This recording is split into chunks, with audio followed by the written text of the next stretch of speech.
Alright, and we should be live.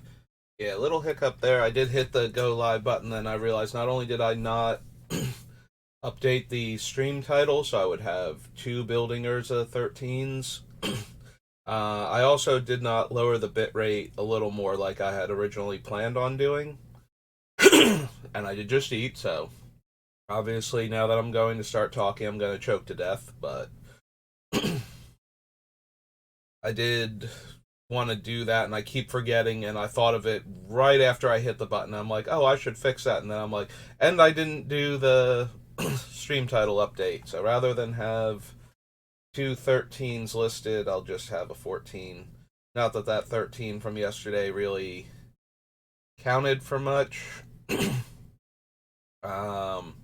I got waylaid by the latest news from Wizards, um, the D&D side of Wizards with the open gaming license and all of that drama, and I just happened to be on Forgotten Realms at that point, so excuse me, so that kind of derailed me into a rant there.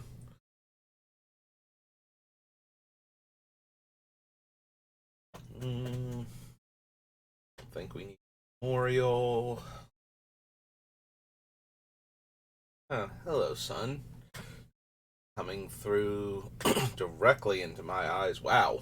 Actually, yeah, the blinds are down, but the sun is at just the right angle. Hey, that feels unnecessary and directly in my face. We passed Celestial Judgment.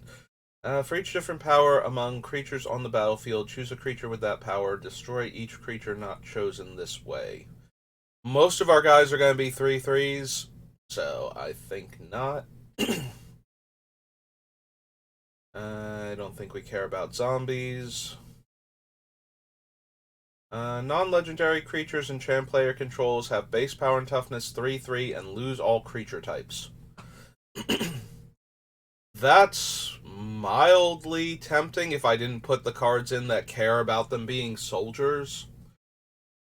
Because if the non-legendaries lose their types, then they're just going to be like the creature types themselves don't matter, so they'll all be 3/3s instead of 1/1s when I make the tokens, which means there'll be 5/5s with Urza. um like it would really depend how many creatures I want to run that are base power and toughness above 3/3 that aren't legendary.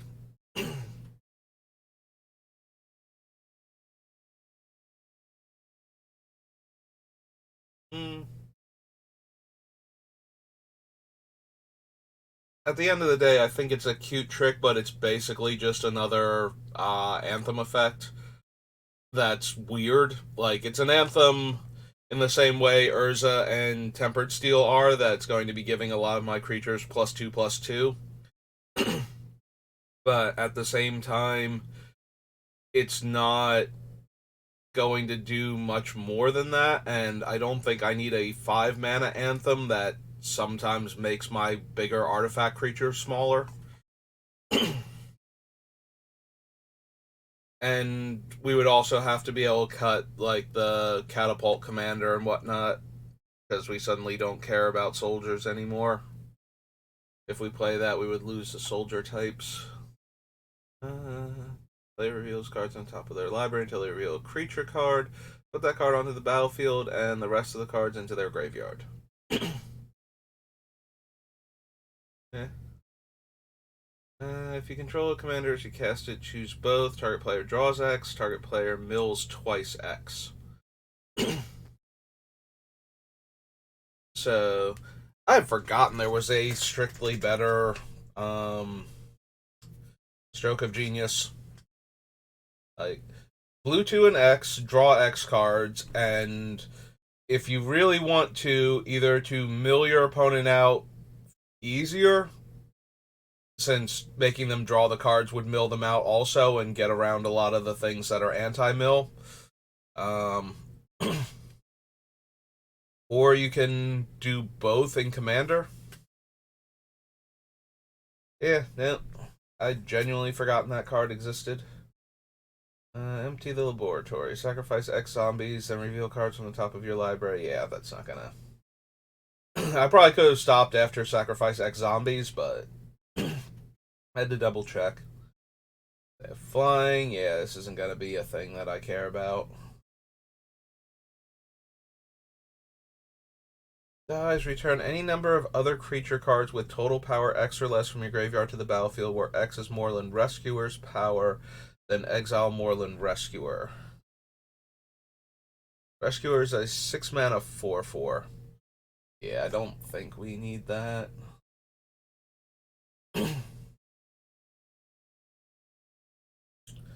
Beginning of your upkeep, each player mills 3 cards. You may exile a creature card from among the cards milled this way. If you do, Shadowkin becomes a copy of that card, except it has this ability. Hmm. Enters the battlefield or attacks, choose any number of creatures with different powers. They gain double strike. Yeah. So this is the Innistrad Crimson Vow, or no, we're doing Midnight Hunt first. So this is Midnight Hunt's commander decks, which were the Coven deck and the Blue Black Zombies deck. So the white side of things is going to care about different power and toughness on a lot of the cards, and the blue side is going to care about zombies for the most part. So that's going to cut out a lot of the cards, since a lot of our cards are going to be 1/1s getting buffed by Urza. We'll have, mostly 3/3s and the 2/3 Urza, and if I copy something by turning it into an artifact, some 1/1 soldiers, which is fine for getting Coven specifically, but it doesn't give me a wide enough range to take advantage of all these creatures with different powers get this type of bonus, like the double strike angel that we just saw, where it's just like I'm probably gonna be able to give like 3 different creatures double strike, and one of them's gonna be a 1/1, one of them's gonna be my commander that I don't want to get into combat with, and one of them's gonna be a 3/3. Also, she's a 3/3, so she's probably going to be the creature with 3 power that I would give double strike to anyway.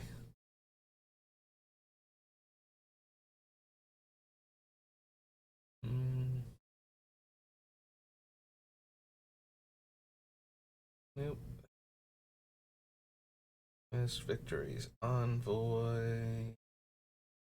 Visions of Duplicity.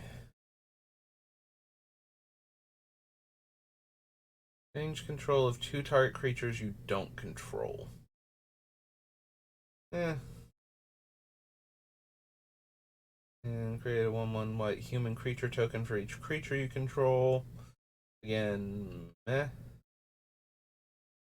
Also, Urza costs 4, so both of these flashback for 6. I believe he's 4. Not the 3 mana one, right? That's the mythic one. That's 3 mana. Enters the battlefield, exile a card from the top of your library face down for each opponent you have.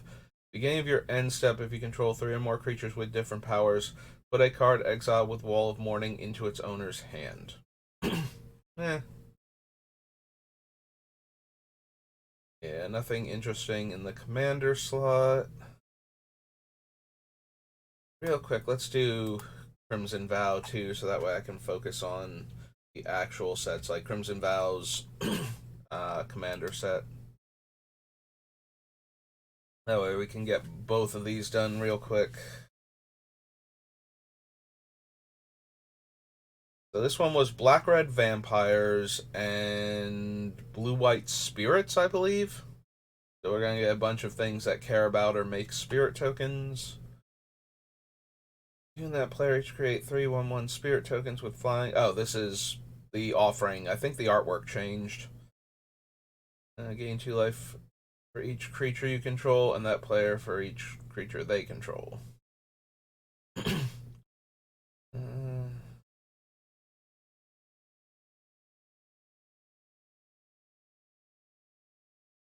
don't think I care about Charger. Cast spirit spells as though they had flash. Whenever you cast a creature spell during an opponent's turn, tap up to one creature. Flying soulbound. As long as it's paired, each of those creatures has, when this creature dies, you may return it to the battlefield under its owner's control at the beginning of the next upkeep.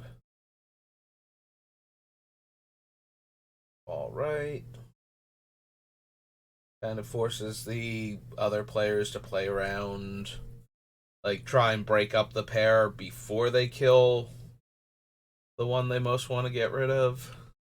Or, have to exile one of them first and then play their wrath, so that I don't get my guys back. Investigate X times. Return the exile cards to the battlefield tapped under their owner's control at the beginning of the next end step.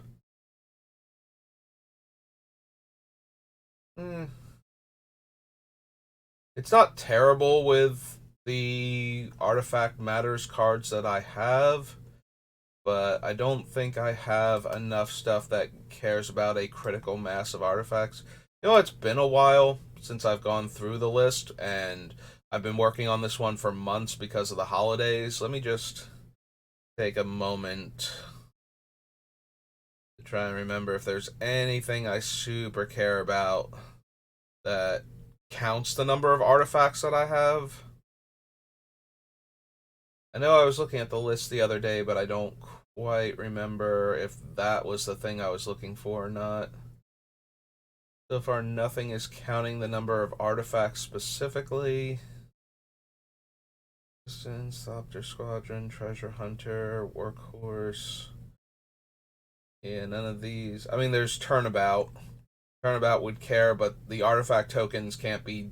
I don't have a. Until I have Urza, Lord High Artificer in play, untapping all the artifacts doesn't do much for the tokens, but once Urza's in play and I can turn them into Mock Sapphires, then that would be relevant.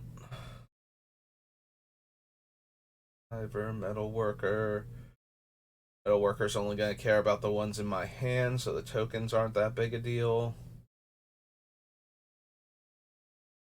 Same for Hana. She needs physical, hard artifacts to work. Beef, long-term plan. The urn. The urn would give me more for a critical mass of artifacts. So, what are we up to? Like 2 cards, technically? Like, we'll get to Urza Lord High Artificer when we get to Modern Masters, so we'll count him as the other card as opposed to Turnabout. Like, Turnabout gets better when we have Urza, but we need Urza, so Urza is actually the card that's making my artifact count matter, not the Turnabout itself.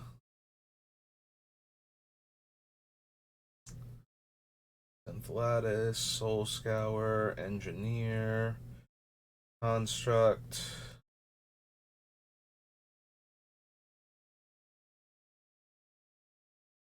Clock of Omens. The clock kind of counts because the clock is like the tap 2 untapped artifacts to do its thing, so the more artifacts we have, the more we can do with it.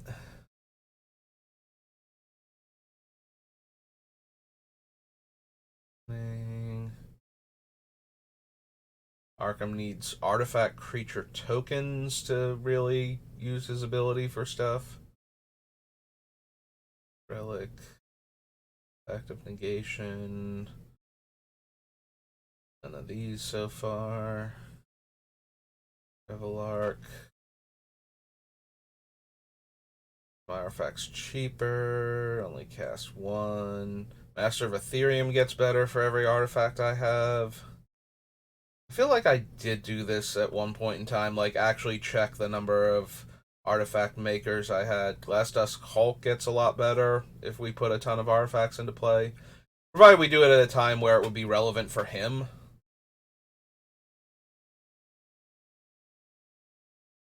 Huh. I just noticed how weird this looks over here. Like, I can see the list down at the bottom, like my Word document, but then I can also see it as it appears on my screen.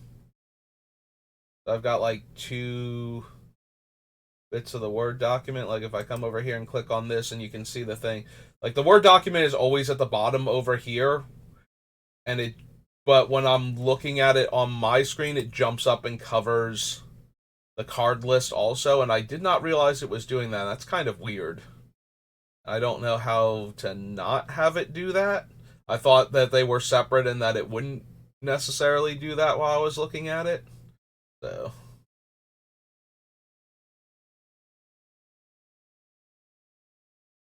uh, that's a weird thing to have, and I genuinely don't know how to make it not do that. Called off the Forge Master benefits from having more artifacts since it gives me more fodder for them. Um, Blade Hold, Ichor Wellspring, Mirror Works, Shimmer Mirror, Spine, Treasure Mage. I mean, cards like Dispatch care, but and like the Mox cares, but once we have three, it doesn't matter anymore. Winding Clock falls in the same category as Turnabout for the tokens. I need to have something else going on for them to matter towards the artifact count. Selfless Spirit, Summary Dismissal, Angel of Invention, Foundry Inspector. I don't think we super need them for Padim because they're not gonna have casting costs. Um, like I feel like she has another ability besides that, but I feel like it's um either she gives your artifacts hexproof or she herself is hexproof if you have enough artifacts, and either way that falls in the same category as like the other metalcraft cards where I will have metalcraft anyway a lot of the time. Powerstone Shard, Wrath Capuchin, World Gateway. Yeah, none of these are like Karn Great Creator does because he has the token that cares about the number of artifacts I have. Clock, Midnight Clock, Stone Coil Serpent, Conundrum, Lithoform Engine.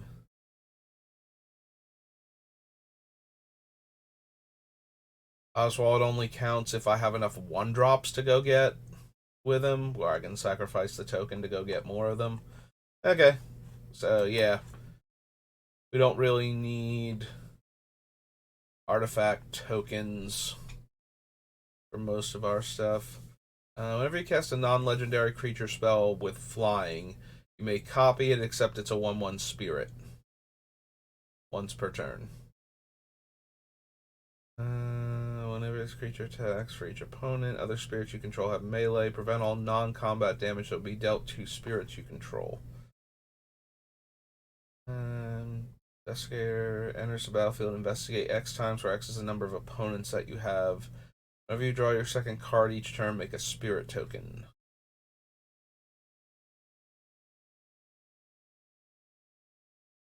Um,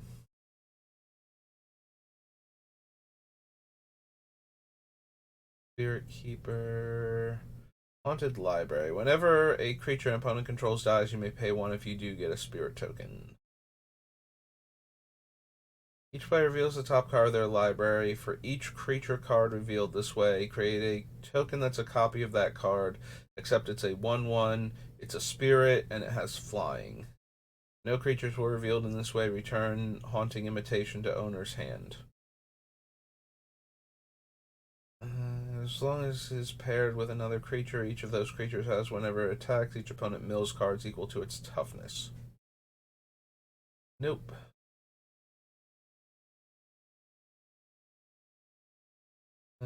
One less for each spirit you control. Flying or another non-token spirit you control dies or deals combat damage to a player, make a spirit token. Discard X cards, create a 1/1 white spirit creature token for each card type among cards discarded this way.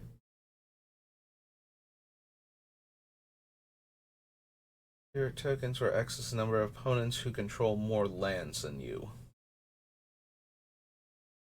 That is a 3-mana 1/2. Yeah, I don't think so. Partners with that guy. Vigilance. Whenever a creature an opponent controls becomes tapped, if it isn't being declared as an attacker, put a 1/1 counter on her, and the other one taps opponent's creatures. Enters the battlefield, you may cast an instant or sorcery spell with mana value less than or equal to the number of spirits you control. Yeah, it's not going to do anything then. Turn all creature cards from your graveyard to the battlefield. Each of them is a 1/1 spirit with flying in addition to its other types, and exile Storm of Souls.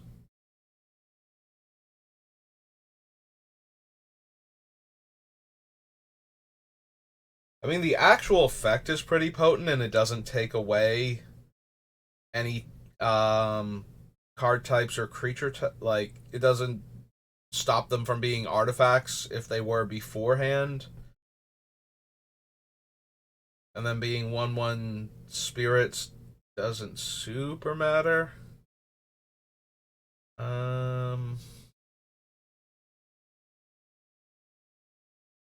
Like an okay anti-wrath card that buys back all my dead creatures.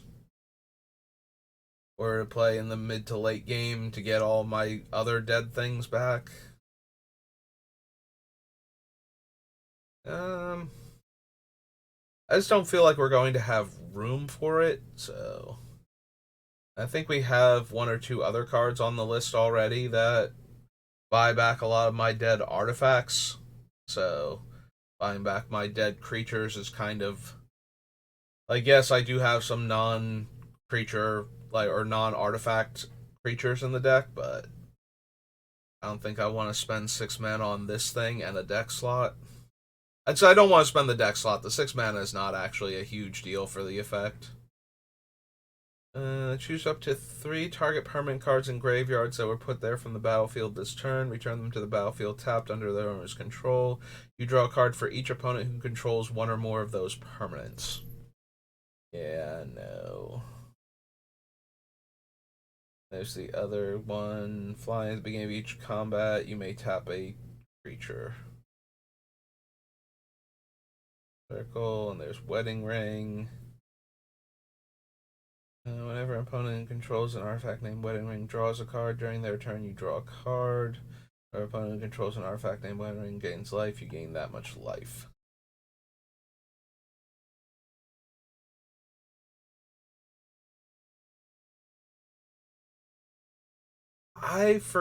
So I don't want to play Wedding Ring in our deck, but because we have Anointed Procession, I am wondering if that would let them put, like, if they had Anointed Procession or a Doubling Season or something, do they get 2 token copies of Wedding Ring, which would let me draw, 2 cards for every one that they did and gain twice as much life as they do during their turns? Just curious. Actually, does it have that?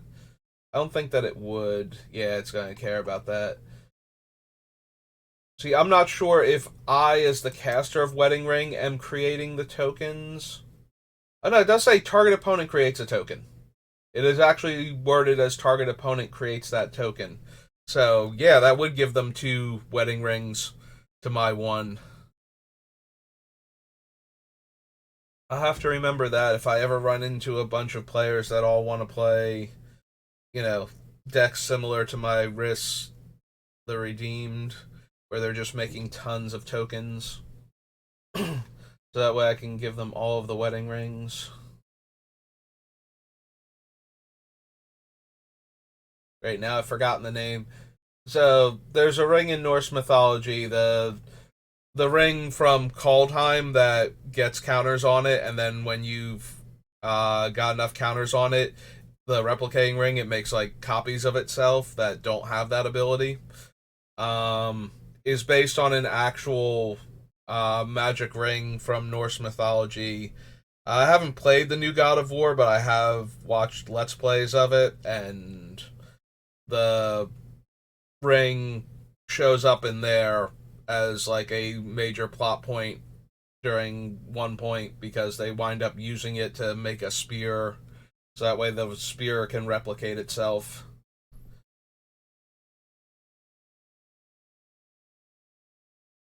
And I cannot remember the actual name of the ring now.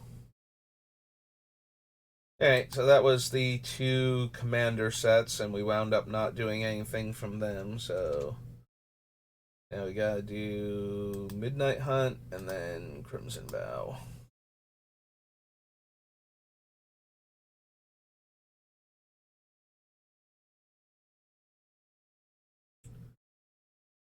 I don't think we need Adeline. Versus power, toughness are equal to your life total. Oh, right, this is the backside of that other angel that stops you from dying and transforms into this. I'm like, I do not remember this card at all, and then I figured out why. Yeah, I don't think we need the ambitious farmhand. Draw a card, then discard a card if it's put in your grave. Right, it's a disturbed creature's backside. Okay, angler, beloved beggar, geist. It's for bereaved survivor. Target creature you control gets +2/+0 in lifelink. If it dies this turn, you get a spirit. No. Can't run Cathar because he's red. 7 to gain flying. No, no. I don't think we want the Cathar Commando. Like, yes, it's a soldier, so it would get certain benefits in the deck, but most of our things don't care. It is another disenchant effect. Like, for 1 extra mana, you get a 3/1 attached to your disenchant if you need to disenchant, like, immediately, basically, or during the turn that you cast it. But because it has flash, it's still, instant speed, so it's still a disenchanted instant speed for the most part for 1 more mana. For the added upside that you can get a 3/1 out of it, and that you can break the mana up across 2 turns if you need to.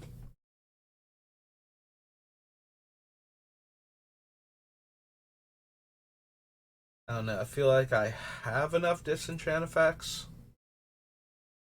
Like, I would be more interested in something that could repeatedly disenchant. Hmm. I wonder if that means I might actually want Devout Witness. Like, I didn't include her originally. She's the Spell Shaper from Mercadian Mass that has Disenchant attached to her. I wonder if I do want her, though. And then we can use the metal coating and torque and whatnot to turn our opponent's things into artifacts and destroy them by discarding cards. Like, it still requires a card discarded, so it's still like a 1-for-1. Maybe not, because I don't know that we would have enough, um, like enough card draw or enough extra cards in general just lying around where I would want to do that.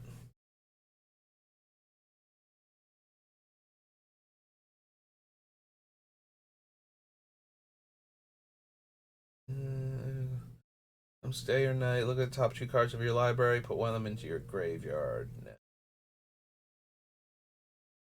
The chaplain. Care about the Chilling Chronicle. Human token. Day becomes night or night becomes day. Tap or untap. Target non-land permanent. Consider. Castaway is one that mills 3 when it dies, and then it can put cards back into your deck later. Guide. Curse of Surveillance. Begin enchant player's upkeep. Any number of target players other than that player each draw cards equal the number of curses attached to that player. So yeah, I don't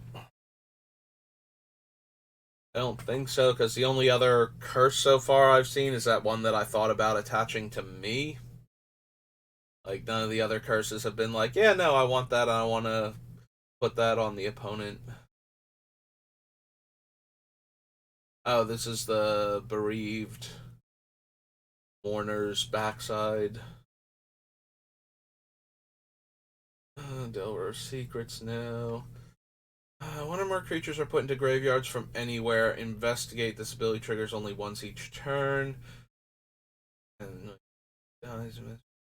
its front size a 2/3 lifelink. Cards in graveyards can't be the target of spells or abilities. Yeah, no, I think I would rather be able to target my stuff to bring it back.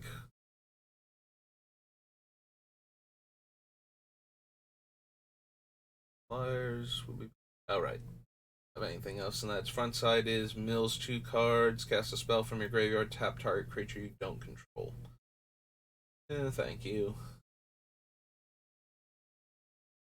Double strike hexproof would be reduced to 0. Instead, transform it, and your life total becomes 3.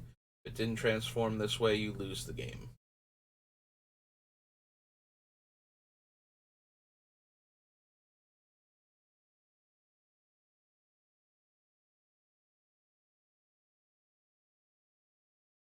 Absence. Yeah, I don't think we need Fateful Absence for anything. We have swords and path and plenty of disenchant effects, so the fact that I can kill a planeswalker is nice, but I think we need it. Value 3 or less now.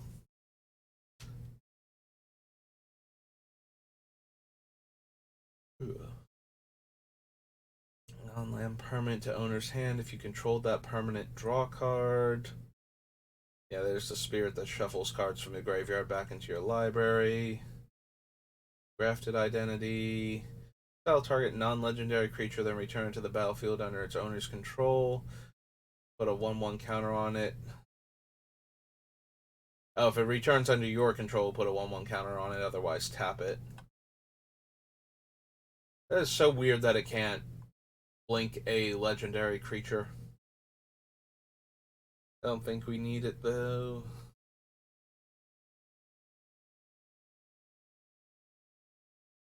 Huh. I never noticed that Hostile is black. Huh. I'm trying to think that. Oh no, it's in my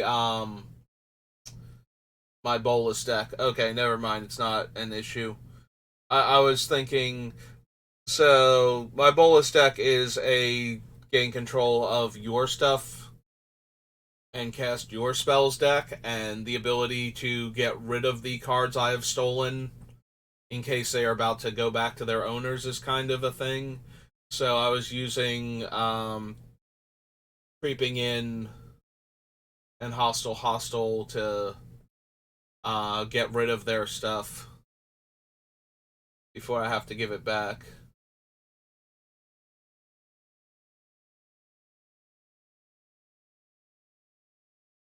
Sorcery card in your graveyard has flashback. Flashback cost is equal to that card's mana cost. I think we need Liar, Loyal Griff, Deluge.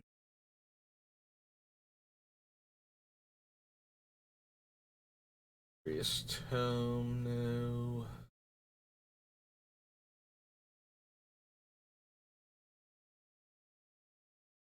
Nope. There's battlefield, or whenever you cast a spell from your graveyard, make a 1/1 that can't block and has flying. Yeah.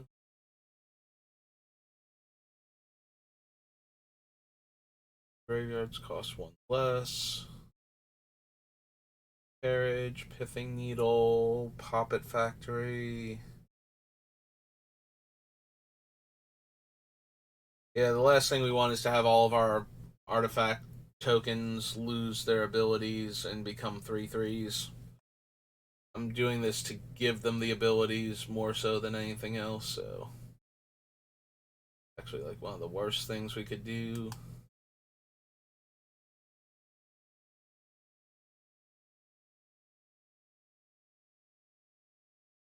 Investigate and flashback. Hit your life total, right, that thing. I think we need that. You target creature cards with mana value 2 or less from your graveyard to the battlefield. No. Also, copying it doesn't help anything, which is an extra strike against it. Sludge monster attacks, put a slime counter, and their things become 2/2s. No abilities.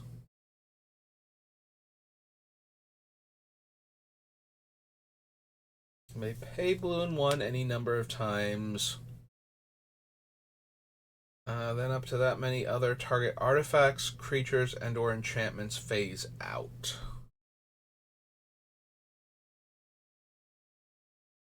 No, I don't think so. Sentinel exiles a card when it enters the battlefield or attacks from a graveyard. Then it gains hexproof and can't be blocked, right? Yeah, from that color. But only if I have Coven. Can't run Suspicious Stowaway because it's green on the back. Choose up to one target artifact, up to one target creature, and up to one target land. Untap the chosen permanents. Untap the chosen permanents you control. Tap the chosen permanents you don't control. Gain 2 life. -2, look at the top 3 cards of your library. Put 1 in your hand and the rest on the bottom. Untap all permanents you control during each other player's untap step, and you draw a card during each other player's draw step. I don't think so.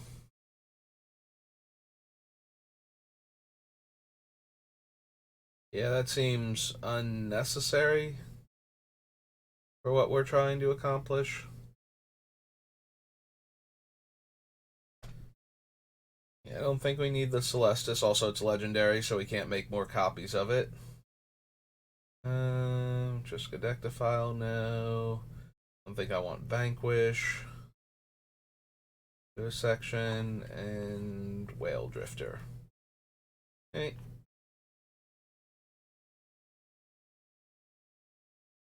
That was Midnight Hunt. The Crimson Veil.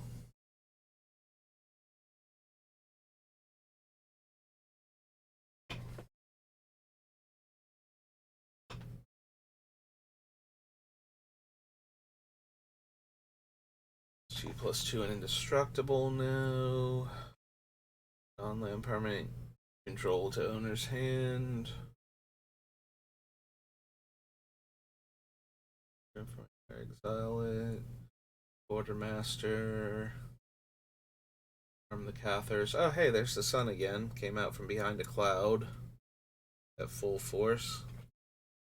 Get my hand up above to block. I am literally holding my hand to block the sun right now so I can read my thing.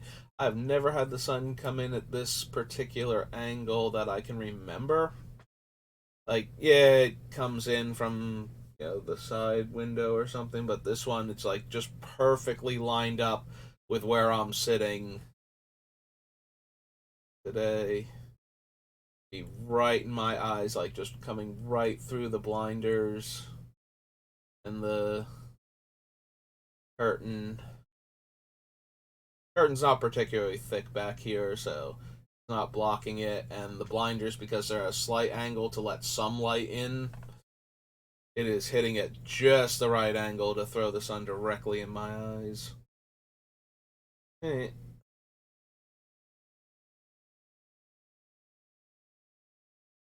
Oh man, boarded window is great right up until our opponents manage to deal us 4 damage somehow, and then all of them explode. Yeah, I suppose I would want Cumberstone if I was going to bother with boarded windows. Going.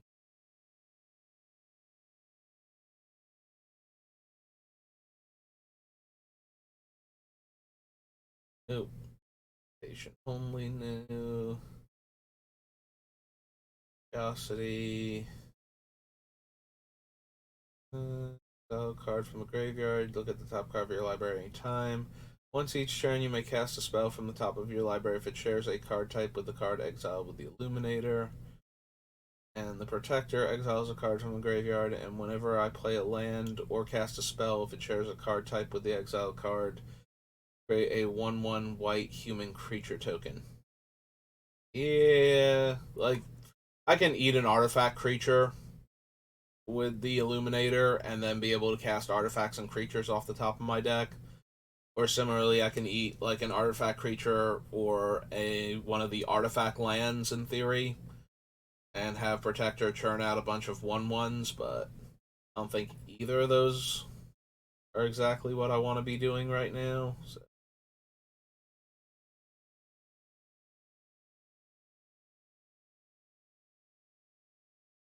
Lancer. Each player chooses a non-land permanent they control. Return all non-land permanents not chosen this way to their owner's hands. Then you draw a card for each opponent who has more cards in their hand than you. Nope.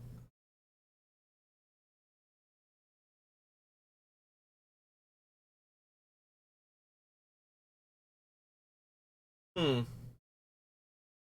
One tap, exile a creature from your graveyard. Create a token that's a copy of the exiled card, except it's a 0/0 construct artifact in addition to its other types, and has this creature gets +1/+1 for each construct you control. I don't know that we're going to have enough constructs. It does let us exile non-artifact creatures from our graveyard, though, and make artifact token copies of them. That would make it easier for Urza to make them into, um, base 3/3s, and then those would be constructs. So, since the original ones were, or not base 3/3s, but base 1/1s instead of base 0/0s, and then they would get the bonus for the other constructs being in play. We might want Dollhouse of Horrors. Like, at least that one's playing in the right vein for us to take advantage of it. Oh, not Crimson Vow. Sorry. I'm in Crimson Vow. This is Dollhouse, one word, of Horrors. A 5-drop artifact. Okay. Attacks or blocks, sacrifice at the end of combat. Enchanted creature has whenever this creature attacks, create a 4/4 white spirit token with flying that's tapped and attacking, sacrifice at the end of combat. Deadlight or Dreadlight Monstrosity.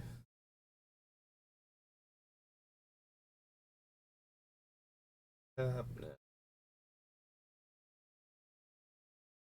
Ugh.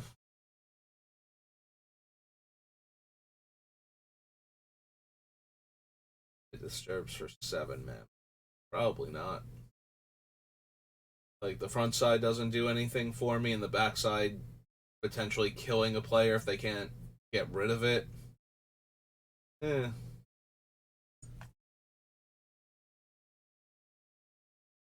Coding Construct, Forsaken Thresher.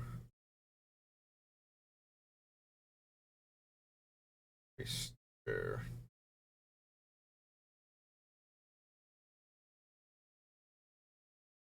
Alright, this is the backside of the Clone Ghost. At the beginning of your upkeep, create a token that's a copy of enchanted creature, except it's a spirit in addition to its other types of ghastly mimicry would be put. Yeah. And the front face is like a 4-drop clone, 5-drop clone. I forget how much it costs between that and the actual flashing back the mimicry.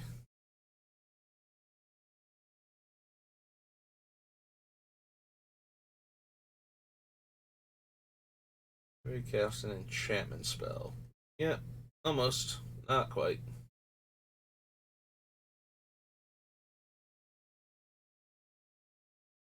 Top card of your library face down. You may look at that card as long as it remains exiled. Once during each of your turns, you may play a land or cast a spell from among cards exiled with this permanent without paying its mana cost. Yeah. That much life +1 instead, and it gains lifelink. 2/1/1 spirits with flying. Lets me eat cards from graveyards. Repeatable disenchant effect, but I don't know that we have enough 1/1 counters going on things normally. It does make an interesting combo with like the if we can make token copies of Workhorse, um, Mindless Automaton, creatures like that that naturally have counters on them, and then we can turn the opponent's creatures into artifacts and then remove the counters from our guys to disenchant them. That seems like a lot of hoops to jump through, but it also seems like something that I could be doing anyway. Like, it's basically, do I have room in my deck for the Hopeful Initiate itself to do this?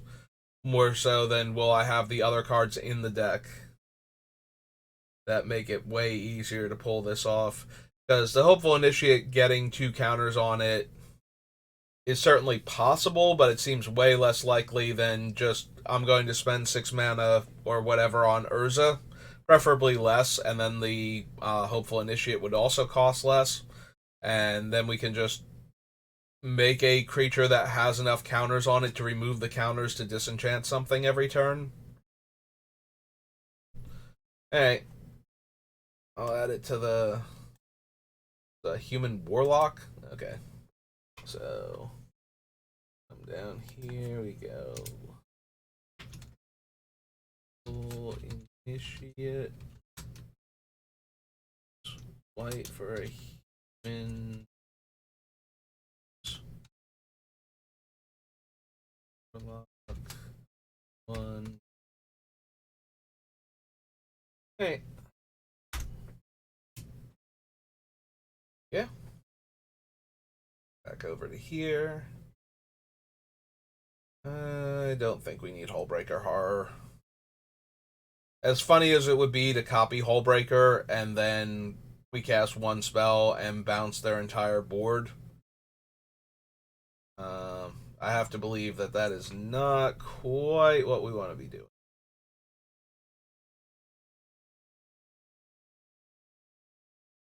That's Jacob, which I don't think we want.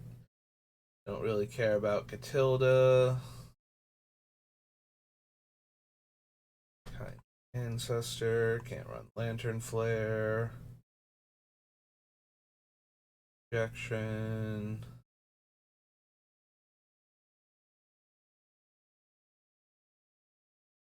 There it is, Mirror Hall Mimic. Okay, it's a 4-drop and its Disturb is a 5-drop.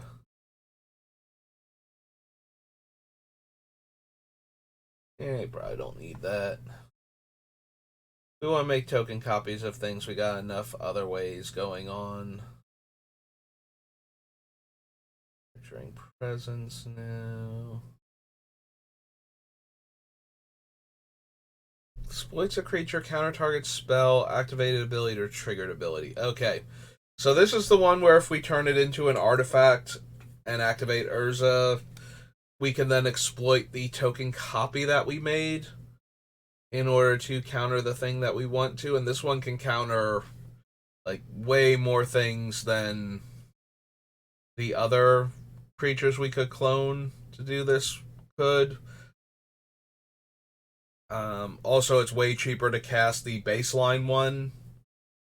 Like, the Draining Whelk was like 6 mana and could only counter spells. This thing can counter spells, activate abilities, or triggered abilities if we really need it to.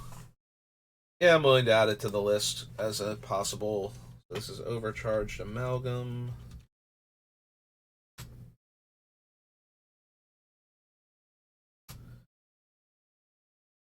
Two blue. Zombie Horror.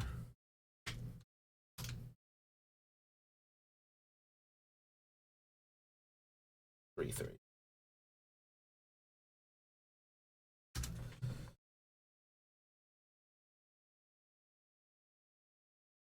Hey, exile target creature card from your graveyard. Put a 1/1 counter on the crawler.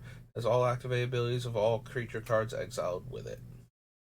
Don't think so. Exploits a creature. Returns an instant or sorcery. Okay, it's that guy.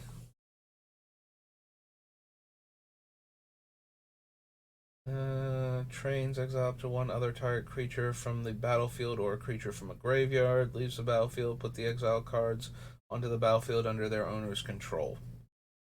Yeah, I like this guy way more to train him to rescue my dead creatures, basically.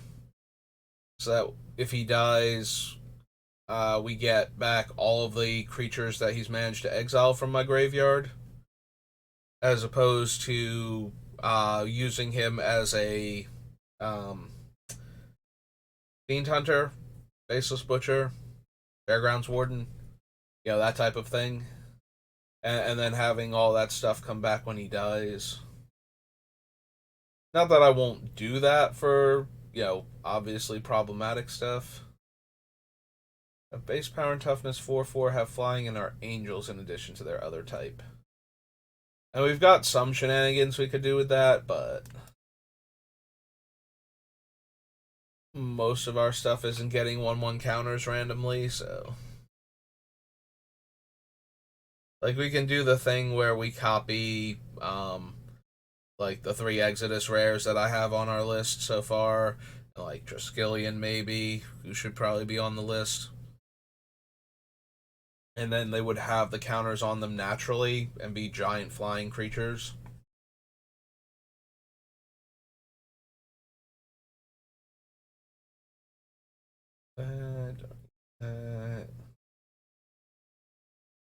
It's assistant, no. Card. Flash as long as you control a spirit. Dissipate, Siphon Essence, Thalia reprint. Double Strike.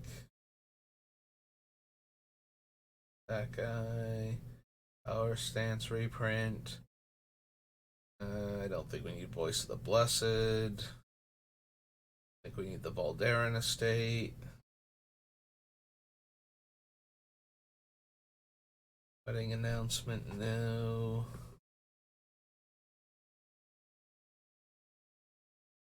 Ooh. Can't run that because of the cleave cost. Future, no. And Wretched Throng. Okay.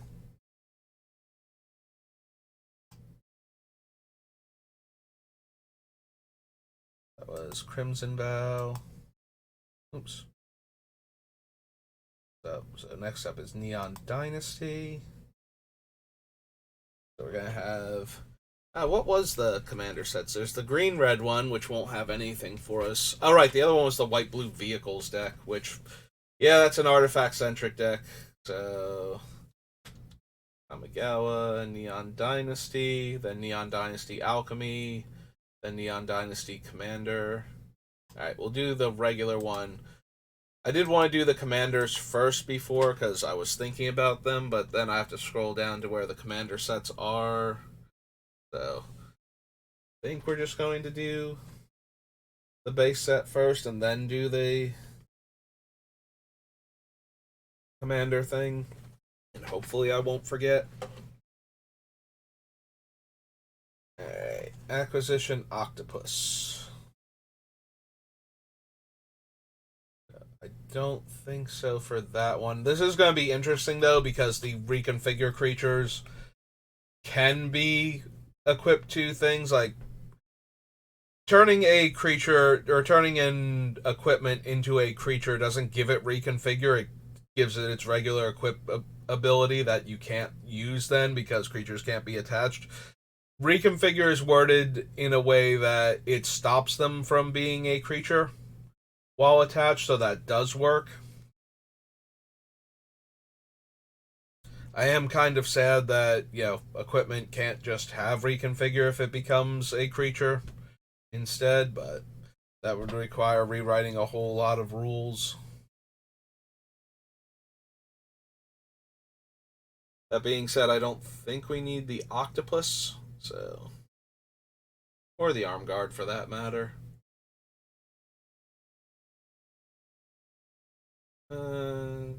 Battlefield, put X11 counters on enchanted permanent. Creature has base power and toughness 1/1.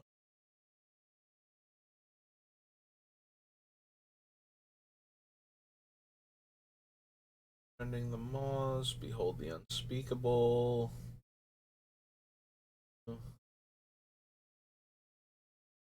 Sune, Born to Drive.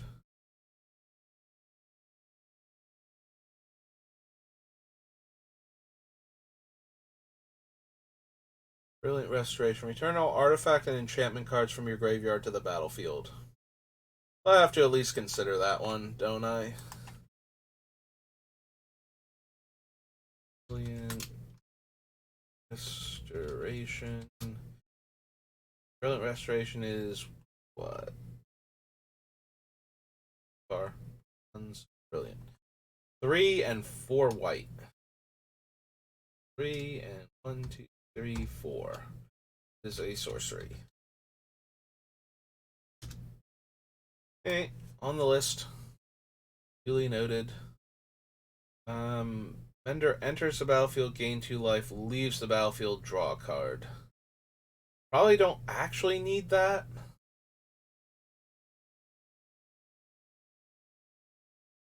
I don't think we care about the Cloudsteel Chiron. I think we would rather just make token copies of Platinum Angel at that point. Because it's going to be just as easy to kill the creatures that the Chiron is attached to all at once as it is to kill all of the Seraphs all at once, so it's not really going to save me. If it wasn't going... Like, either it's going to save me or it's not going to save me. Making more of them doesn't do much in that regard unless I can get all of them attached to different creatures. And that's... Again, I would rather just have that many... Wow. Name's gone right out of my head. The 7-drop. The original Can't Lose the Game Angel. Platinum Angel. Discover the Impossible now. Covert Technician. Deals combat damage to a player. You may put an artifact card with mana value less than or equal to that damage from your hand. It's only a base 2 power. We could put 5 drops into play with it in Urza, but I don't think we need to bother with that.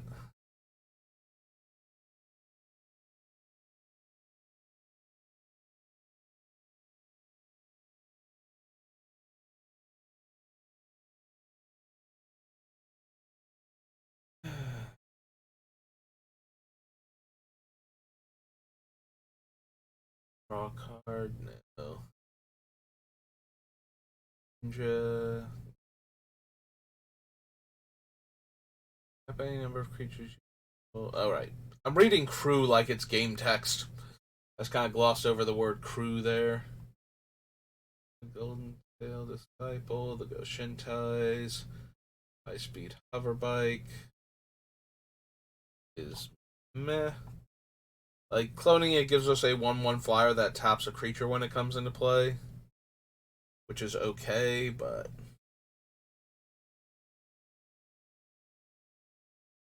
drew less from your graveyard to your hand. Probably not.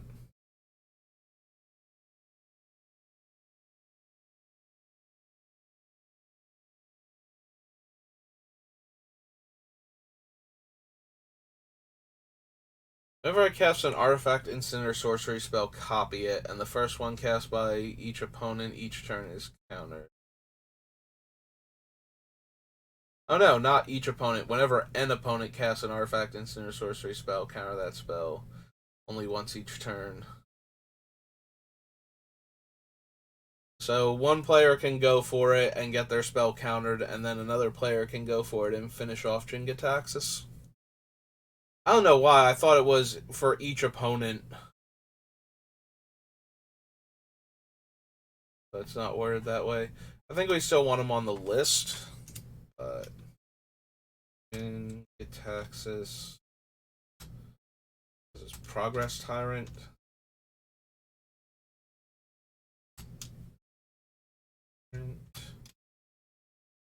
Five blue for a Phyrexian Praetor.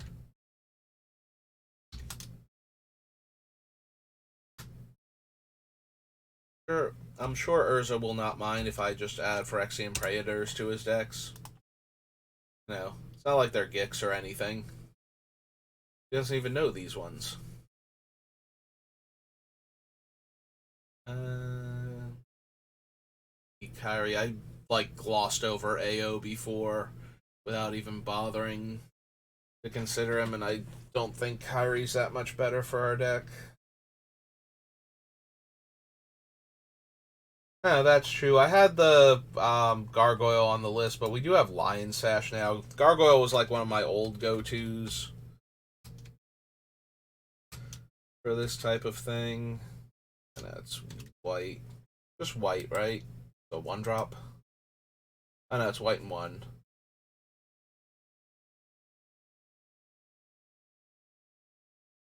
White and one for art. Lion. One.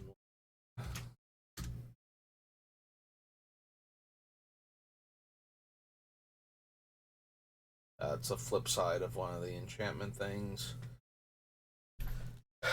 May exile any number of white cards from my hand, cost 2 less for each card exiled this way. Exile target artifact, creature, or enchantment with mana value X or less. Probably don't need that. We can take care of all of those permanents way cheaper. This is a little more versatile, but... And there we go. We can run the Mech Titan core. And then just turn it into Mech Titan. And 4 other artifacts, artifact creatures, and or vehicles you control. Create Mech Titan, a legendary 10/10 construct artifact creature token with flying, vigilance, trample, lifelink, and haste. That's all colors. When that token leaves the battlefield, return all cards exiled with Mech Titan core except the core to the battlefield tapped under their owner's control and cruise for 2.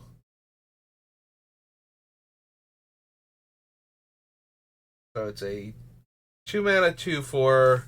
As long as we have enough random things, I feel like that's too cute of a trick. Like, yes, we can very easily get to a point where we can activate Urza enough times and then make the Mech Titan, but we could make the Mech Titan anyway. Like, if we already can make the Mech Titan, most of those artifact creatures will be more than enough to kill the opponent. The only thing it has really going for it is the haste in its keyword soup and several evasion abilities that make it difficult for the opponent to interact with it. Like, it's not terrible, but I feel like we should be doing better at that point than Mech Titan Core.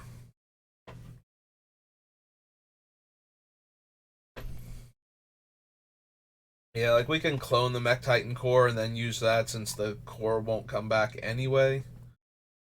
Um,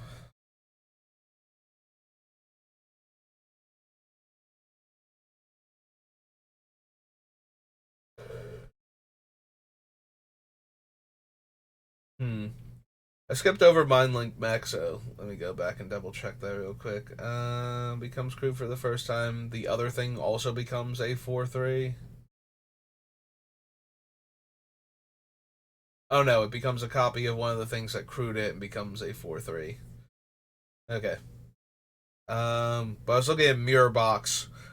So yes, we can do the thing where the token copies of legendary artifacts happens, but also the idea that each non-token creature gets +1/+1 for each other creature I control that has the same name as it. So if I make 10 token copies, those tokens don't get anything, but the original still being in play gets +10/+10.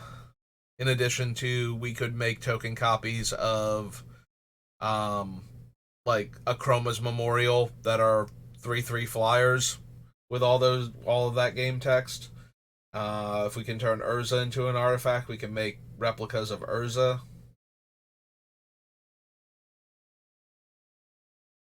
I don't think that's good enough, but I'm amused by the idea.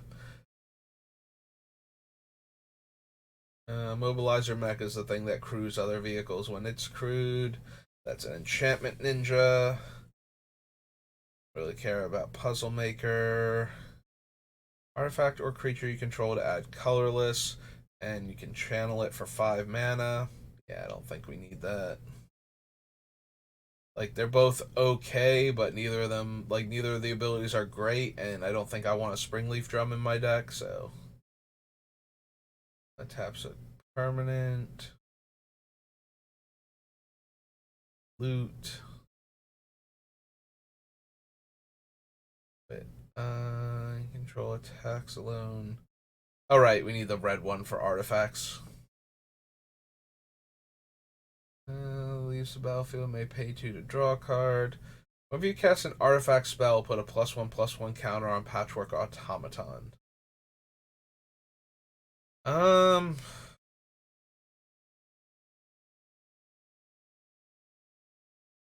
I feel like that's not going to be much of a thing in Commander.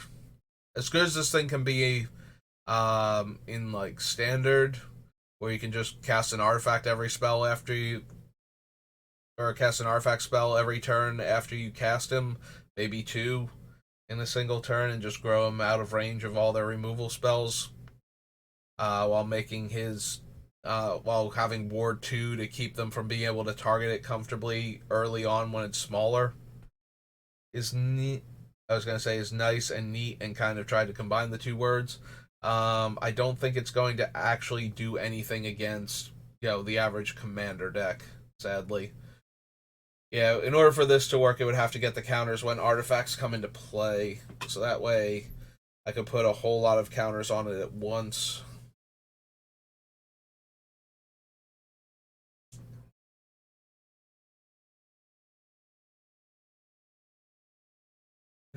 Don't need planar incision.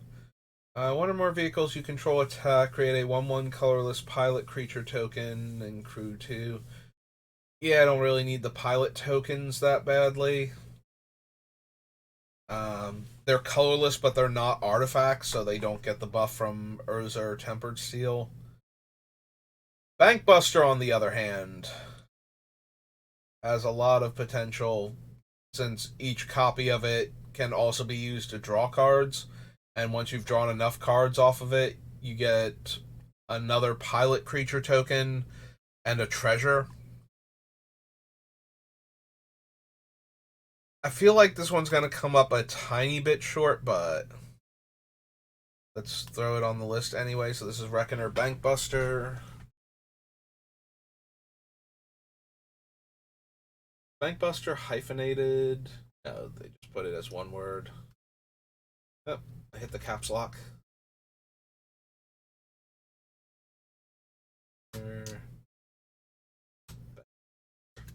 Still want to put that space in there. A 2-drop vehicle.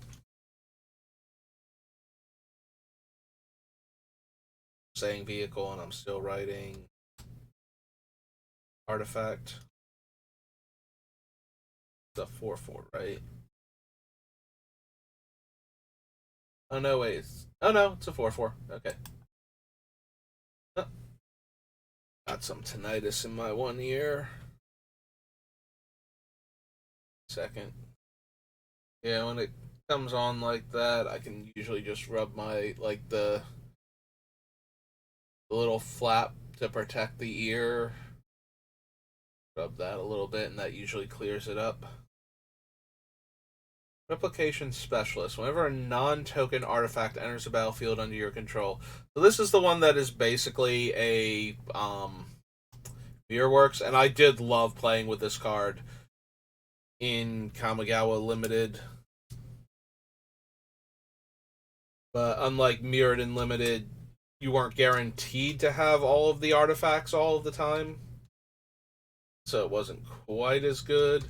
Also, the color requirement, and the fact that it's a creature makes it more vulnerable to removal. All of those factors being said, still wanted to run it whenever I could. But I don't have as many good stories about killing people with random cloned artifacts in this set as I did from, Mirrored and Besieged. Artifact and/or enchantment card in your graveyard. Probably not. I think we need the Reliquary.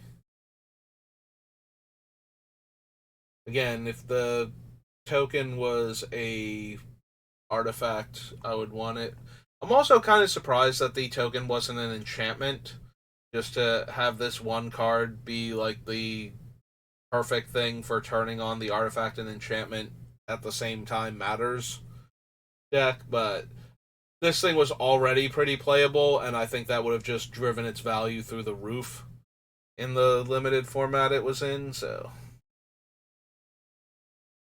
like you're already okay running one of those just as a hey, here's an evasive creature to get in for damage and a blocker on the ground. But if you have actually made it so that it counted for both the artifact and enchantment matters deck, probably would have been a much higher pick in the pick order, I feel like.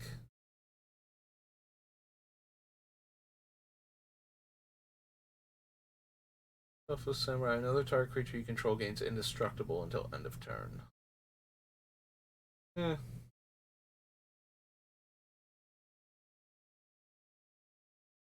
Or Steward. Boy lets me draw and discard when I have an artifact.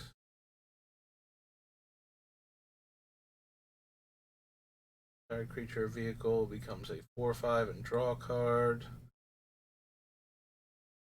Deals damage equal to twice the number of vehicles you control to target creature or planeswalker an opponent controls and move 4.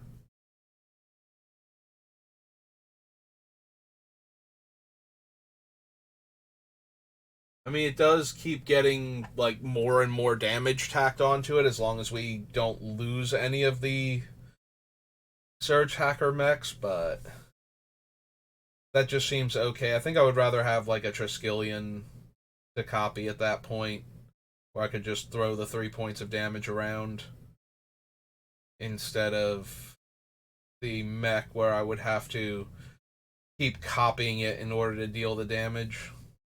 And if I wanted to stack them up, I couldn't, put one into play now and one into play later or something, or two into play now and two into play later, and then remove all the tokens. So, and they're both damage based.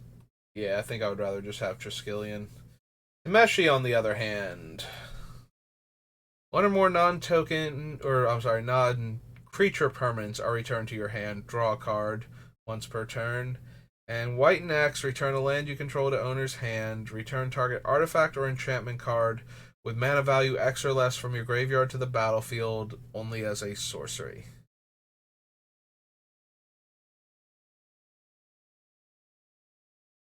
I mean, he's gotta be good enough to see play just for the ability to buy back the stuff that I've already lost.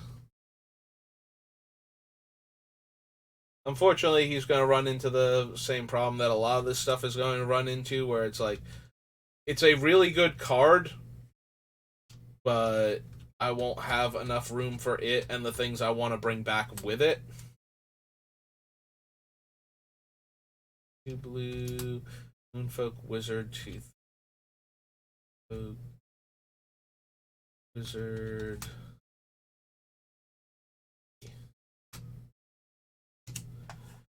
Yeah, I feel like Temeshi's going to eventually get cut due to me not having room for him.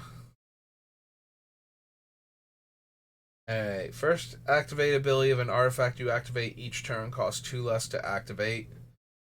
+1, draw 2 cards and discard 2 cards unless you discard an artifact. -2, target artifact becomes an artifact creature. If it isn't a vehicle, it has base power and toughness 4/4. And -6, you get an emblem with whenever an artifact you control becomes tap, draw a card. So the biggest problems with Tezzeret are, one, his ultimate is not optional. So if we have that many artifacts in the deck, he's going to be more dangerous to have the ultimate go off than beneficial sometimes. Like, if I can't not draw 10 cards when I tap 10 of my artifacts to do a cool thing, I'm going to deplete my deck very quickly. The other problem with him is that you have to be very careful when you activate artifact abilities, Now, granted, the people you're playing with will probably be a little forgiving if you go to tap your things for mana with the intent of activating Tezzeret, or with the intent of having the lower activation cost on your stuff, without going, I'm activating this and then paying with these artifacts here. Because if you tap your artifacts for mana first, those are activated abilities that you're activating on artifacts, and Tezzeret only reduces the very first activated ability by 2. So if you tap, your Mox for mana, then Tezzeret can't reduce anything else if you don't go, oh, I'm activating this, and then tap the artifacts for mana. So that is a weird thing for Tezzeret. And this is going to be true of every activated ability on things that you have in play. If you forget and you start activating abilities, and then you try and go to, and this one that cost mana is -2. Anybody who's paying attention is going to be like, you just activate 5 other artifact abilities. Tezzeret doesn't work on that. And we're kind of like halfway through the turn now, and you've gotten like more information on things, so we can't really like go back and let you make this one cost 2 less. I mean, you can do that, obviously, but I feel like once the like if you try and activate the ability by tapping your artifact mana first that doesn't have activated abilities on it, other than to tap for the mana, like doesn't have a cost associated with it to tap for the mana or anything, in order to activate something else, then I'll be like, yeah, no, you obviously meant to reduce this by 2 and then activate the ability, that's fine. But if you wait until we're like 5 steps in and you've activated a bunch of other artifacts already and stuff has happened as a result, and now you want to reduce the cost, I feel like that's pushing it way too hard in the other direction, where you got all the information on what was and what wasn't going to happen now before that ability was activated. Also, the ability being activated first before the other things might actually have changed what people could do about the other things in certain corner cases, so that can also be a thing. Yeah, I'm being vague because I'm trying to create a hypothetical situation where your 5th artifact activation in the turn comes so much later, and for some reason you didn't think any of the other artifacts were going to matter for Tezzeret, and this is the one that does. Um, let's say, oh, you've cast all of these spells, and now all of a sudden, after all of them have resolved, you realize you want to activate this artifact also, and you need it to cost 2 less based on the spells that you've cast. It's like, yeah, but you've activated like 5 other artifacts just to get mana at this point, and we had to get to where all of these other things have resolved before you even knew you wanted to activate it, so I'm gonna have to veto that one for the reduced activation cost. Yeah, I don't like. Tezzeret has a bunch of good game text for artifact decks, but it's not good enough. Like getting to filter 2 cards unless you can discard an artifact is okay. Turning your artifacts into 4/4s is okay. Um, but the emblem can kill you, and the static ability is weirdly hard to keep track of sometimes. So, 2 okay abilities, a potentially fatal for us ultimate, and the fact that you have to keep more of a mental track on Tezzeret's static all kind of pushes me to go, no, I don't think we really need Tezzeret. Modern Age is okay. Reality Chip is legendary, but yeah, again, I would rather have Future Sight, or maybe at that point I would rather have the Cemetery Reaper than the Reality Chip. Cemetery Reaper, it's the blue cemetery creature from Crimson Vow. Like they all have cemetery in their name. They're all mythics, and they all exile cards to do things. 3/3 trample haste is way less exciting. If we were to clone Thundersteel Colossus, and it's still a 7 drop, so. Yeah, my phone is ringing. Yeah, we have a new phone, so I have to see if the message thing kicks in.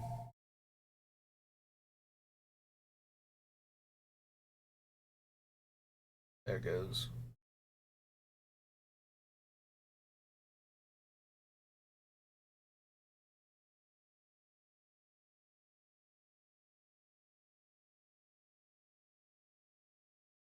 Washi Guidebot, no. Vector Glider.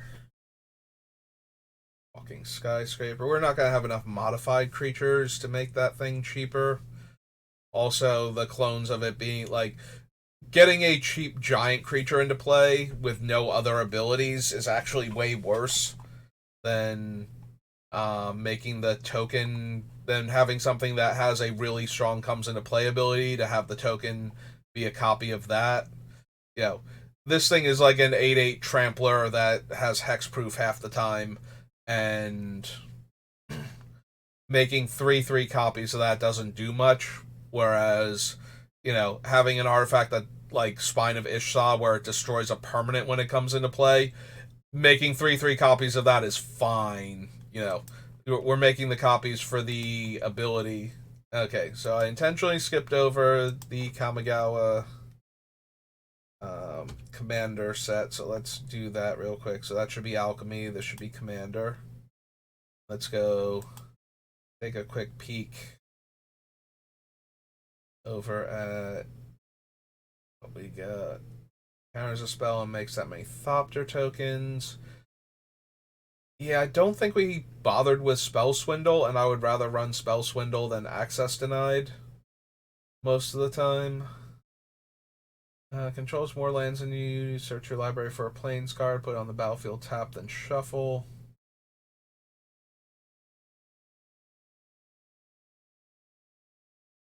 I think we need Armed and Armored.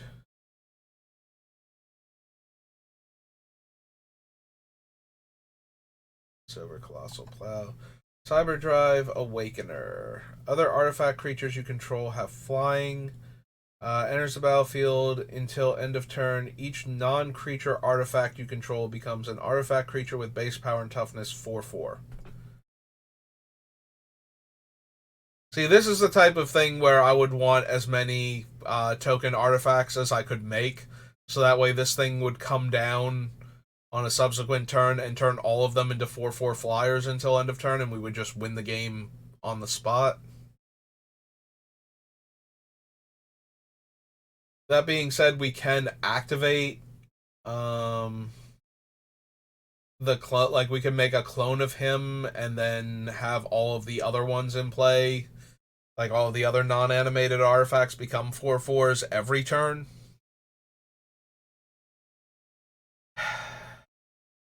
I don't think that's quite good enough. During each other player's untap step.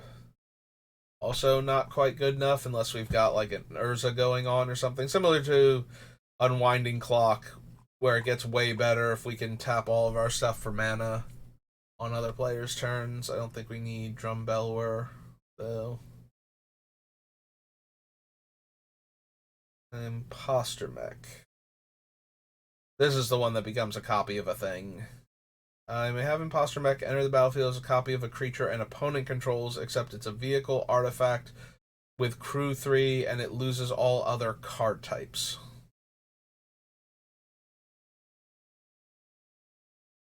It's mildly interesting for the ability.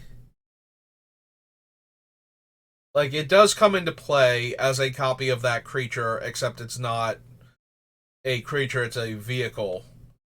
But we would still get the comes into play abilities on the creature that we were copying.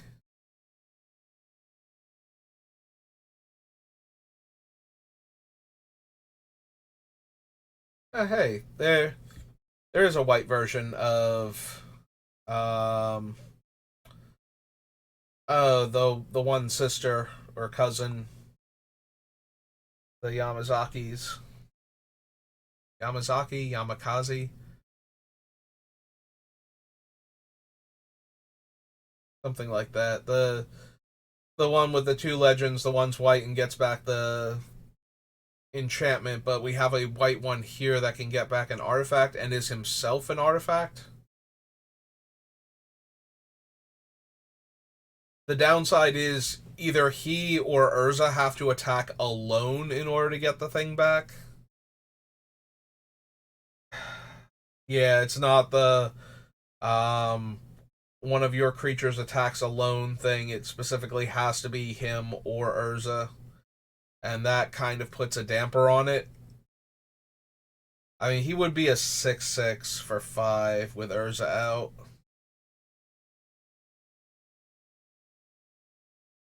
I feel like most of the time we're either going to not be able to attack or want to attack with multiple things because somebody's vulnerable. Like the grindy aspect of getting our things back, I think Tameshi and some of the other cards that we've picked kind of fit into the category of that same effect, but don't require me to not attack with all of my stuff all of the time. So, alright, this guy's a 6-drop with Improvise, has Ward 4, artifact enters the battlefield under your control. Put a +1/+1 counter on Cannoneer, and it can't be blocked this turn. So similar to Glass Dust Hulk, this thing can just become a giant unblockable monster. Also, we can, while it is way more expensive, we can cast it cheaper by tapping artifacts. Yeah, I might want to consider him. Okay, let's go to the list. Commander.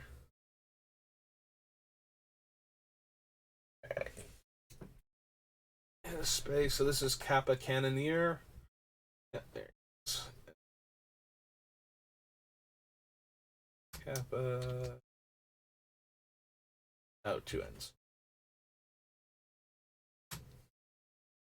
Yeah, he's not, specifically selected for his factual inclusion in the history of anything. He is a thing with a large projectile. He has 2 ends for cannon, not 1. This is 5 blue for a turtle warrior. Oh, an art. Okay, he is an art.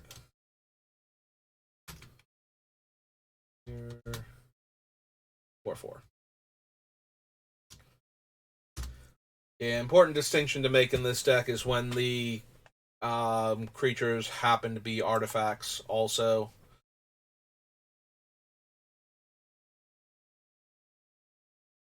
Get a quick drink of water. Alright. Katsumasa the Animator. Blue and 2. Until end of turn, target non-creature artifact you control becomes an artifact creature and has flying. If it's not a vehicle, its base power and toughness is 1/1. At the beginning of your upkeep, put a 1/1 counter on each of up to 3 target non-creature artifacts. Meh. Vehicles you control have crew 2. At the beginning of combat on your turn, target artifact creature you control gains lifelink and vigilance. Nope. Ethereum, Mirage Mirror. New White Meosian. Remove the counter from it. Create a 1/1 color spirit creature token for each permanent you control. And remove the counter from the blue one. Copy target permanent spell you control 3 times. Both 8 drops. Yeah, I don't think so. Organic Extinction, on the other hand, is 10 mana, but you can tap artifacts to help cast it, and it destroys all non-artifact creatures.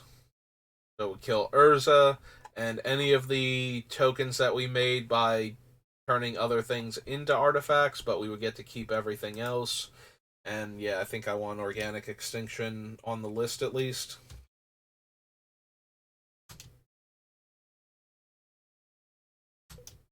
So this was 8 white, and it's sorcery.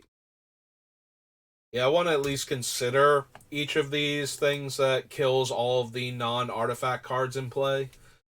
and then figure out from there like which ones we actually want in the deck. Because I don't think we want this and like Soul Scour and whatever the other one was that can do this, and then there's like the Convoke one that can let all of our creatures dodge it, or all of our token creatures dodge it.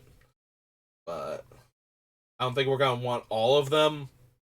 I just don't know which specific ones we're definitely going to want versus which ones we kind of want but won't have room for.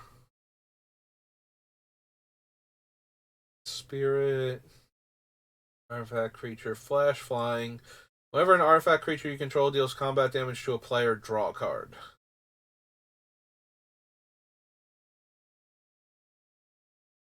Flash flying, artifact creature you control deals combat damage to a player, draw a card. So it's not optional. We would have to draw all of the cards, which is not as bad a thing as Tezzeret. Like, them becoming tapped means we can't use them for mana. We can't, you know, have them get tapped by other things just to, stop us from attacking or blocking or something. Like, this guy actually requires us to connect. That being said, I think there are other cards with similar abilities that are cheaper. Um, like I'm thinking of like Thopter Spy Network and whatnot. Although I think that one can only trigger once per, like, it's one or more artifacts you control deal damage. So this guy can draw us a lot more cards at 5 mana.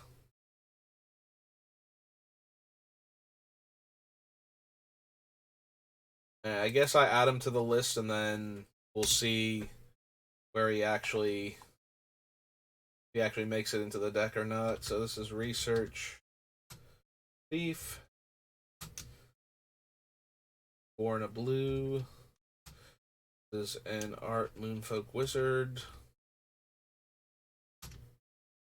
I said that out loud and I'm like, wait, how is he not a rogue or a ninja? And the answer is because that's not their specialty. Yeah, I can't actually tell from that artwork from here.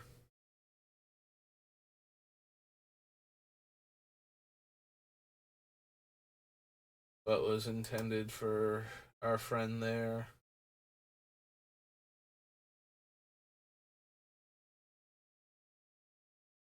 That's crew 8. So 4 mana, vehicle, 1 tap, draw 2 cards, and discard a card, and make a pilot. And it crews for 8, and it can be your commander. Yeah, don't think we need that. Like, it's okay, but a swift reconfiguration, probably not. That's one of those weird cards where, because it doesn't take the other abilities away from the card, it just makes it awkward for that creature to attack and block, basically. Like, now it needs to be crewed in order to do that, so it requires, but it doesn't take away their abilities, and in some cases, because you're turning it into a non-creature card, it actually allows it to hide from certain effects. You know, so if you put this on a creature with a really good static ability, then it doesn't die to Wrath of God or Damnation. It can't be killed by like your opponent can't swords it or bolt it or anything. Also, as I've proven with the Miracle build, turning creatures into non-creatures can be a very good thing for certain ones. Obviously, since we're in control of when we cast. Oh, there's Thopter Spy Network. We can actually read it. Since we're in control of when we cast Swift Reconfiguration, what we put it on, we're not going to, assuming that we don't mess up, we're not going to put it on, like a Devoted Druid or something. But if something like that happens, or if, like, they redirect the enchantment or the spell onto a creature like that, that actually becomes a huge issue. Depending on what they can do with their suddenly infinite mana.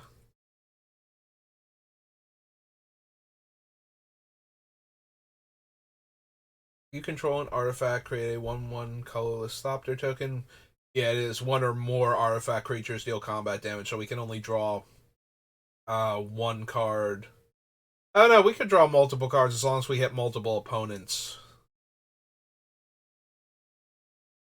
Improvise and draw X cards. Eh.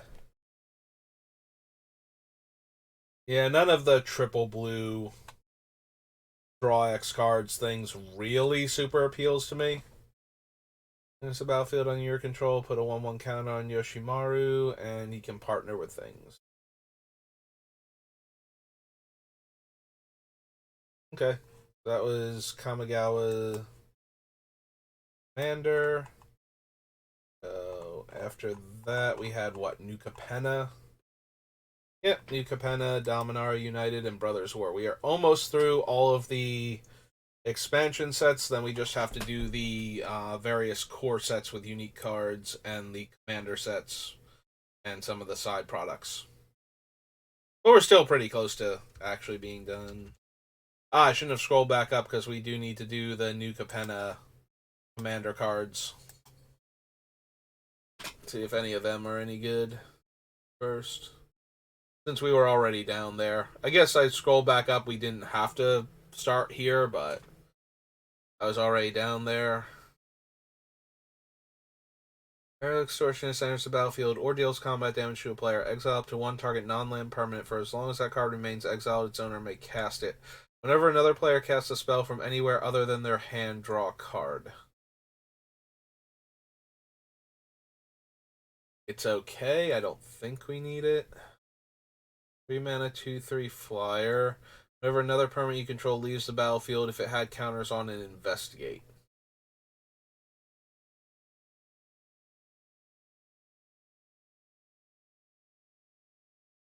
Tax, choose a counter on a permanent you control. Put a counter of that kind on target permanent you control if it doesn't have a counter of that kind on it.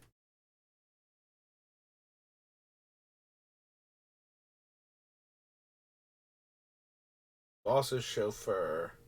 The number of 1/1 counters on it equal to 1 plus the number of other creatures you control. When it dies, create that many citizen tokens. An alliance gets another counter.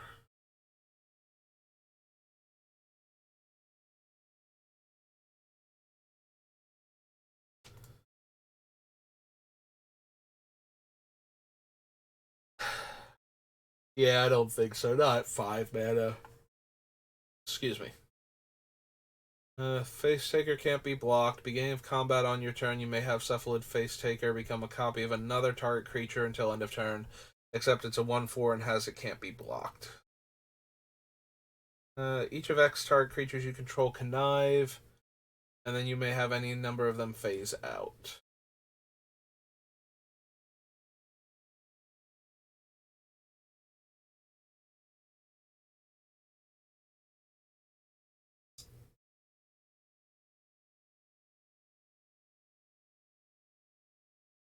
So put a counter of that kind of other creature you control.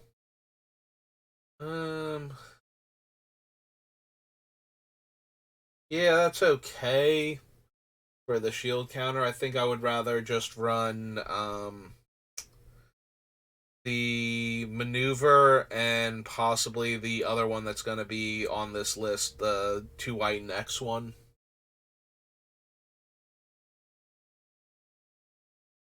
You tap. Draw a discard. Wherever you discard a card, you may exile that card from your graveyard. Tap, put a card exile with counter into your graveyard. If it's a land card, make a treasure. If it's a non-land, make a 2/2 black rogue. Nope. Damning Verdict.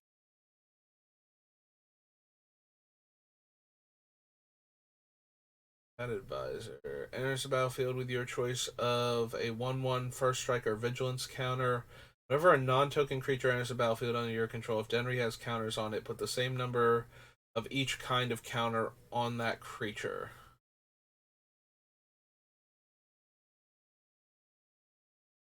So whatever counter we put on him and whatever other counters we can get onto him will determine what other is non-token creatures though, so that's kind of not great with our deck on top of that.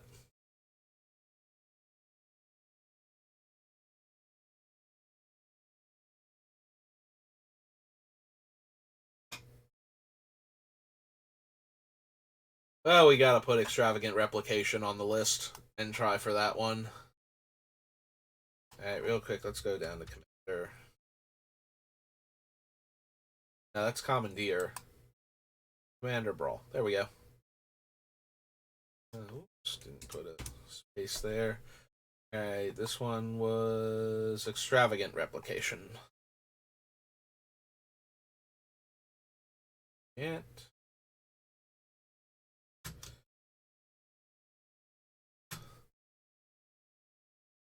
for blue, and this is an enchant. Okay. Yeah, we gotta have that one because it goes with all of our other token makers, and making token copies of Anointed Procession and then activating Urza is just gonna be dumb. Like, hey, begin my upkeep, I'm gonna make another Anointed Procession. And since it's a token, that means I make 2 Anointed Processions. And now I have all my mana untapped, so now I have 3 Anointed Processions, so when I activate Urza, I get 4 token copies of whatever I'm targeting, and you can see how out of hand this just got very quickly from having 2 cards that we want in our deck anyway. And it works very similarly with all of the other cards that we would want to make token copies of. Just gonna grow exponentially out of hand after a while.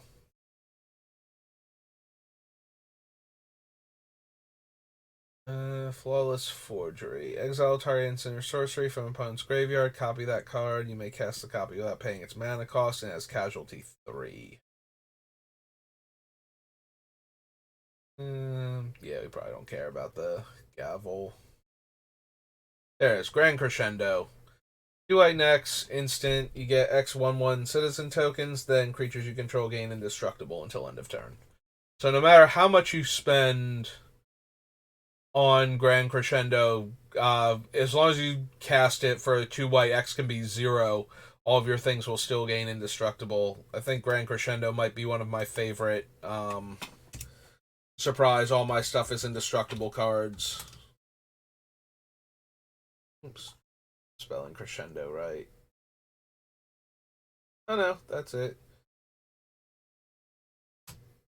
Yeah, wait, did I miss? Oh no. There is a C in there. Okay. It's like, I'm not spelling it right, and then I'm looking at it and I missed the C, and it's just like, oh, wait, no, I am. How's that work? That doesn't seem right, and it wasn't, so. And this is an instant. Most important part about it, because if it was a sorcery, it would be terrible. As an instant, it's something that I consider including in a lot of my decks that are white and creature based. Return target permanent card in an opponent's graveyard to the battlefield under their control. When that permanent enters the battlefield, return up to 1 target permanent card with equal or lesser mana value from your graveyard to the battlefield. Turn target permanent card in an opponent's graveyard to the battlefield under their control. When that permanent enters the battlefield, turn up to 1 target permanent card with equal or lesser mana value from my graveyard to the battlefield.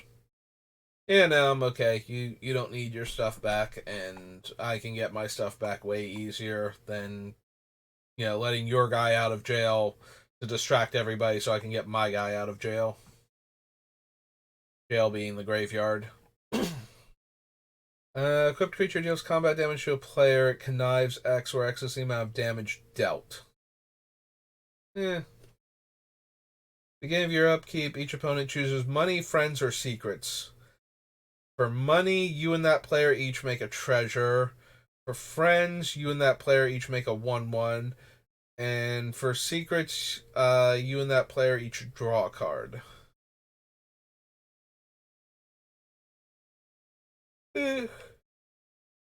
It's okay. Not amazing. Again, a lot of things are okay, not amazing, so.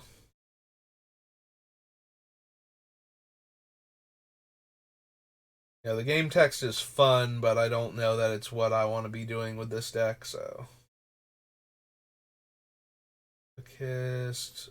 Path to Exile. Spike. Oh, there we go. Resourceful Defense.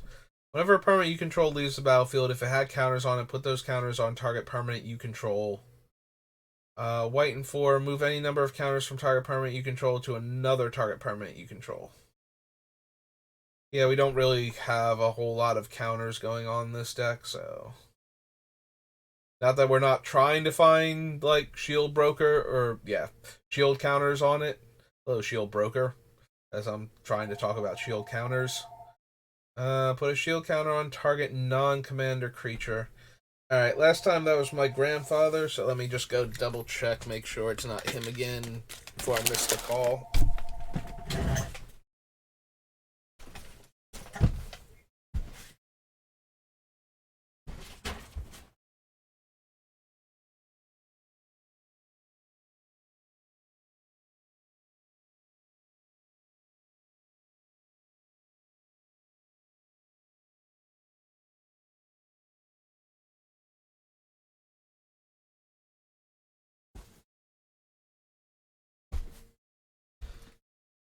Nope, I still missed it, so I brought the phone back here with me this time. He's calling my name, which means that he's worried what time my brother and I need to go into work, because he keeps forgetting what time it is, and that he doesn't have to worry about that. Which makes me feel bad for my brother, because he probably woke him up again, trying to figure out if he needs to get ready for work or not. Which it is almost 2. We do have to be in by 3. So I guess I'm going to stop after the New Capenna Commander. And then we'll just pick up with New Capenna next time. Enters the battlefield, put a shield counter on target non-commander creature you don't control. You gain control of that creature for as long as it has a shield counter on it. Concierge dies. 3 time counters on it. I'm suspended.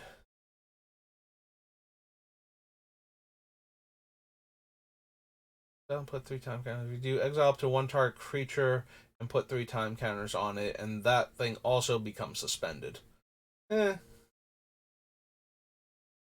Port 6. And creature with a counter on attacks one of your opponents, that creature gains flying. Skyway Robber has escape for 5 cards in the graveyard. And it escapes, it gains the ability, deals combat damage to a player. You may cast an instant, artifact, or sorcery from among the cards exiled with it without paying its mana cost. Deals combat damage to a player. You may cast the exile card without paying its mana cost. If you do, return Smuggler's Buggy to its owner's hand. Share. So, draw a card for each opponent who drew 2 or more cards this turn. Make a treasure for each opponent who made 2 or more lands this turn. I like the card, but trying to find room for it in anything less than my most, like, competitive and cutthroat decks usually isn't going to happen.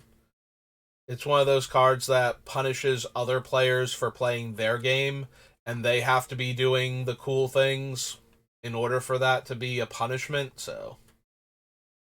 Which, don't get me wrong, when the opponents are all in on, I'm gonna ramp every day. Like, if you play against a Tadiova deck, original Tadiova, or the other thing, the one that's like Tadiova, except it's an Explorer instead of a life gain card. Yeah, you play against one of them, especially that second one, the Sea Serpent. I forget its name now, but I'm pretty sure it's from the Zendikar Rising Commander decks. I think it's a blue-green deck that's landfall based, and you have that thing just in play. It's like, okay, I get to play 2 lands and I get to draw a card every time a land comes into play.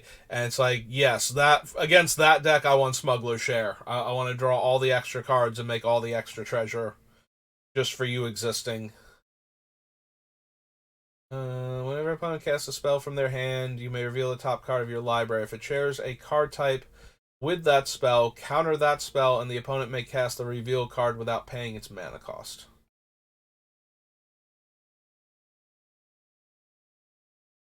This truce at the beginning of enchantment opponent's end step. You and that player each draw a card, and when you attack enchanted opponent or planeswalker they control, you sacrifice the truce. The 3-color card matters. Staff. Sentinels I don't really care about. Mentor and Cinder Split's Judgment. Yeah, okay. So that was all of New Capenna's commander decks. So I think we're going to call it there. Hit save, but we actually want to go up to. So we stopped after Kamigawa Neon Dynasty. Because we want to start with New Capenna next time.